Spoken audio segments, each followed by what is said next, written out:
Hello hi ವೀಕ್ಷಕರೇ, ನಮಸ್ತೆ friends. ಶುಂಠಿ ಬೆಳೆ ಈ ಥರ ಕಾಯಿಲೆ ಬರ್ತಾಯಿದೆ. ಇವಾಗ ಯಾವ ಮೆಡಿಸಿನ್ ಹೊಡೆಯೋದು, ಏನು ಮಾಡೋದು ಅಂತ ತಿಳಿಸಿ. ದಯವಿಟ್ಟು ಇದ್ರ ಬಗ್ಗೆ ಸ್ವಲ್ಪ ಮಾಹಿತಿ ಕಮ್ಮಿ ನನಗೆ ನೋಡಿ ಹೇಗಿದೆ ಅಂತ.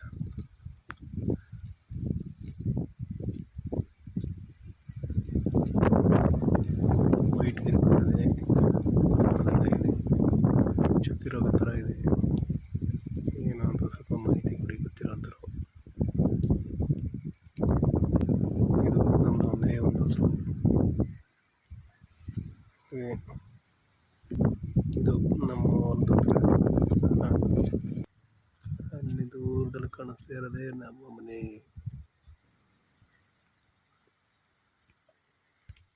ಇದೆ ನಾವು ಬೆಳ್ಳುಳ್ಳಿ ನೆಟ್ಟಿರೋದು, ಇವಾಗಿಂದ ನೆಟ್ಟಿರೋದು, ಎಲ್ಲ ನೆಟ್ಟಾದ್ಮೇಲೆ ನೆಟ್ಟಿರೋದು. ನಮ್ಮದು ಇನ್ನೂ ಜಾಸ್ತಿ ಡೆವಲಪ್ ಆಗಿಲ್ಲ, ಬೆಳಿಬೇಕು.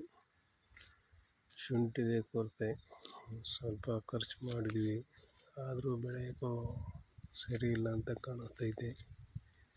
ಬಿಳಿಗರಿ ಉರಿ ಹೊಡೆದಂಗೆ ಆಗಿದೆ, ಚುಕ್ಕಿ ರೋಗ ಈ ಥರ ಇದೆ. ಗೊತ್ತಿರೋಂಥ ರೈತರು ದಯವಿಟ್ಟು ಇದ್ರ ಬಗ್ಗೆ ಮಾಹಿತಿ ಕೊಡಬೇಕು ಅಂತ ಕೇಳ್ತೀನಿ. ಕಮೆಂಟ್ ಸೆಕ್ಷನಲ್ಲಿ ಕಮೆಂಟ್ ಮಾಡಿ.